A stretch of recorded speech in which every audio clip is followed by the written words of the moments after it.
লালদিঘি ময়দান, বহু আন্দোলন সংগ্রামের সাক্ষী চট্টগ্রামের এই মাঠ। রাজনৈতিক কর্মসূচি কিংবা বিনোদন সবকিছুর সর্ব উপস্থিতি এই ময়দানকে করেছে আলোচিত। এই ময়দানের সঙ্গে ঐতিহ্য জড়িয়ে রয়েছে শত বছরের জব্বারের বলি খেলার। এটি মূলত বিখ্যাত কুস্তি প্রতিযোগিতা। চট্টগ্রামের আঞ্চলিক ভাষায় কুস্তিকে বলি খেলা নামে ডাকা হয়। প্রতিবছর মূলত চট্টগ্রামের লালদিঘির মাঠেই আয়োজন হয় এই ঐতিহাসিক খেলার।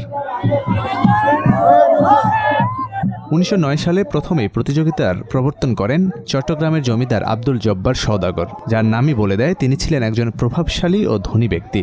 সে সময় যখন ব্রিটিশ বিরোধী আন্দোলন চলছিল, রাজনৈতিক একটা ধারণা পেছনে এসে তখন দাঁড়িয়ে যায়। তরুণ প্রজন্মকে শারীরিকভাবে দক্ষ করতেই এই প্রতিযোগিতা প্রথম চালু করেন জব্বার সওদাগর। উদ্দেশ্য ছিল তারা যেন আন্দোলনে অংশ নিতে পারেন, তার জন্য শারীরিকভাবে তাদের প্রস্তুত করা। আব্দুল জব্বার সওদাগর নিজের নামেই এই বলি খেলার নামকরণ করেছেন। সেখান থেকেই এর নাম জব্বারের বলি খেলা। মূলত সুলতানি আমল থেকে সেনাবাহিনীর প্রয়োজনে কুস্তির চর্চা হতো চট্টগ্রামে। তখন এই অঞ্চলের সেনারা ছিলেন মূলত পদাতিক, তাই কুস্তির মধ্য দিয়ে শারীরিক সামর্থ্য ধরে রাখার প্রয়োজন ছিল তাদের।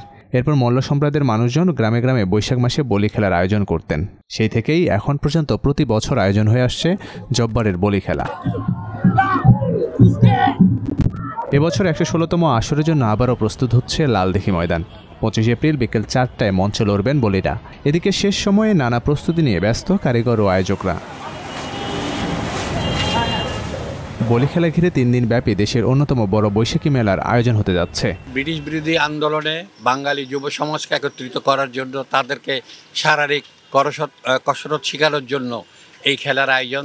তারই ধারাবাহিকতায় আজ 2025 সালে 25 এপ্রিল শুক্রবার তার 116তম আসর অনুষ্ঠিত হতে যাচ্ছে। ইতিমধ্যে আপনারা দেখেছেন 4 কিলোমিটার ধরে তাদের বলি খেলার যারা দূর দূরান্ত থেকে 64টা জেলা থেকে অনেক লোকজন এসেছে। তাদের কিছু মালপত্র নিয়ে এই পসরা সাজিয়ে বসবে, কিছু বিক্রি করবে। কিন্তু দুঃখের বিষয় যে বর্তমান প্রেক্ষাপট একটু ভিন্ন। সেই জন্য আমরা পুলিশ প্রশাসনের সাথে আমরা বৈঠক করেছি। আমরা বলেছি, আমরা রিকোয়েস্ট রেখেছি, দূরান্ত থেকে আসবে, এখন কেমনে হবে। এখন পুলিশরাও নিজেরাও বুঝতেছে। তবে প্রতি বছর জাঁকজমকপূর্ণ মেলা উদযাপিত হয়ে আসলেও এবছর দেশের রাজনৈতিক পরিস্থিতির কারণে মানুষের মাঝে আগ্রহ কমেছে। ফাইনাল রাউন্ডে 8টা বলি, এটা 2 গ্রুপে খেলা হবে। ওইখান থেকে 4টা বলি আসবে, তারপর খেলা হবে। খেলা হওয়ার পর ওইখান থেকে 2টা বলি আসবে, এরা ফাইনাল খেলবে। যারা 3 নম্বর 4 নম্বর হবে, এরা একটা খেলা হবে। এদিকে নিরাপত্তা ও যান চলাচল স্বাভাবিক রাখতে এবং মেলায় চাঁদাবাজি রোধে কাজ করছে চট্টগ্রাম সিটি কর্পোরেশন। যথারীতিভাবে এই একটা 16তম জব্বর বলি খেলাকে স্বয়ংসম্পূর্ণভাবে কাজ করার জন্য নির্দেশ দিয়েছেন সিটি কর্পোরেশন যারা সংশ্লিষ্ট কর্মকর্তা আছেন তাদেরকে।